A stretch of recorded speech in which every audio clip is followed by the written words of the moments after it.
अस्सलाम वालेकुम नाज़रीन, आज के वीलॉग के साथ मैं हूं रज़ीउद्दीन रज़ी। गिरदोपेश पर आप हमारी वीडियो रोज़ाना शाम 5 बजे देखते हैं और अगर आपने अब तक इस चैनल को सब्सक्राइब नहीं किया तो इसे सब्सक्राइब कीजिए और बेल आइकन को क्लिक कीजिए। हमारे यहाँ जुराइम पेशा लोगों पर को एहतसाब के दायरे में लाना, उनके ख़िलाफ़ कार्रवाई करना कितना मुश्किल है। मुजरिमों के सरपरस्तों को कटहरे में लाना कितना मुश्किल है। बाअसर सियासी शख्सियात की माँ पर लोगों को कत्ल करने वालों को गिरफ़्तार करना या हिरासत में लेना या उन्हें उनके अंजाम को पहुँचाना, ये कितना मुश्किल है। इसका हमें बारहा तजर्बा होता रहता है। ख़ा उसमें हम ये देखें कि शुगर माफिया में जिन लोगों के नाम लिए गए और जिस तरह मुख्तलिफ़ सियासी जमातों के लोगों को उसमें मुलव्विस करार दिया गया और तहकीकाती कमीशन ने इल्ज़ामात आयद किए, तो उसके बाद कार्रवाई किसके ख़िलाफ़ हुई? किसी के ख़िलाफ़ भी नहीं हुई। और जो मरकज़ी किरदार था वो बैरून मुल्क मौजूद है। अब जहांगीर तरीन साहब की मैं बात करूंगा। फिर आप और मिसालें बहुत सारी हैं। नवाज़ शरीफ एक सबसे बड़ी मिसाल है कि उनके ख़िलाफ़ जो भी इल्ज़ामात थे, इससे कतई नज़र कि वो सही थे या गलत थे, सज़ा याफ्ता तो वो थे ना, और उन्हें सज़ा मिली थी, उन्हें सज़ा सुनाई गई थी। फिर वो इस वक्त किस कायदे और किस कानून के तहत पाकिस्तान से बाहर हैं? अदालतें ही उन्हें बाहर भेजने पर मजबूर हुई। हमें ये सब कुछ राव अनवार वाले केस में भी याद आया कि राव अनवार ने सैकड़ों अफराद को कत्ल किया। उनका नाम उस वक्त सबसे ज़्यादा मंजर आम पर आया जब हमने कराची में उस मॉडल का कत्ल देखा, जिसके बाद ये अफवाहें भी आईं कि वो उसमें आसिफ जरदारी साहब उस कत्ल में उनका हाथ था। उन्होंने इनको रास्ते से हटाया, राव अनवार को।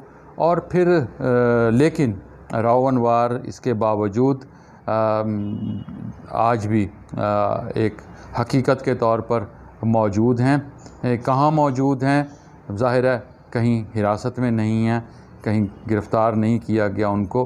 वो अदालतों में भी अपनी मर्ज़ी से आए थे या नहीं आए थे, लेकिन उन्हें ज़मानतें भी हो गई। उन्हें सब वो अपनी मर्ज़ी से जैसी भी ज़िंदगी गुजार रहे हैं। फिर आपके पास उससे भी बड़ी मिसाल जो है वो अब सामने आ रही है उज़ैर बलोच साहब की। उज़ैर बलोच की JIT रिपोर्ट सामने आने के बाद जो नाम सामने आए, जो तस्वीरें सामने आईं, वो हम रोज़ाना देख रहे हैं, लेकिन हम उन ताकतवर लोगों के ख़िलाफ़ कुछ नहीं कर सकते। ये JIT यानी जॉइंट इन्वेस्टिगेशन टीम जो है, उसमें सिर्फ़ सिविल इदारे नहीं शामिल थे, उसमें मुसल्लह अफवाज की नुमाइंदगी करने वाले लोग भी थे, इदारों के नुमाइंदगी करने वाले लोग भी थे, रेंजर्स के लोग थे, IB के लोग थे, शायद ISI का भी कोई नुमाइंदा उसमें शामिल हो। और उन सब ने मिलकर जब तहकीकात की और हर सफ़े पर दस्तखत किए गए और ये उसके बाद मंजर आम पर लाई गई रिपोर्ट, तो फिर वो रिपोर्ट भी कल मुतनाज़ हो गई कि मालूम हुआ कि एक और रिपोर्ट मौजूद है, उस पर भी लोगों के दस्तखत मौजूद हैं। दोनों में से कौन सी रिपोर्ट जाली है?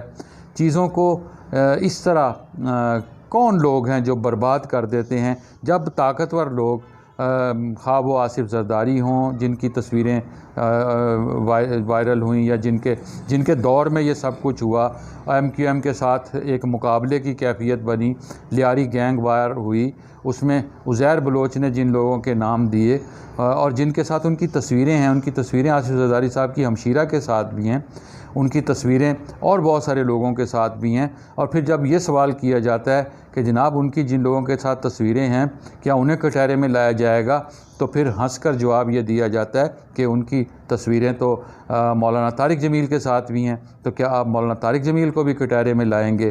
कहना सिर्फ ये है कि जब ताकतवर लोगों पर गिरफ्त आती है या उनके गिर्द घेरा तांग होता है, तो फिर इसी तरह रिपोर्टें जाली हो जाती हैं, इसी तरह कोई वीडियो सामने आ जाती है, इसी तरह किसी जज की कहानी सामने आ जाती है, और इसी तरह कोई और वाक़या सानिहा रूनुमा हो जाता है। जिन्हें बचाना होता है उन्हें बचा लिया जाता है, और जिन्हें कटहरे में लाना होता है उनका अंजाम वही होता है जो फ़ाइज़ ईसा साहब का होने जा रहा है।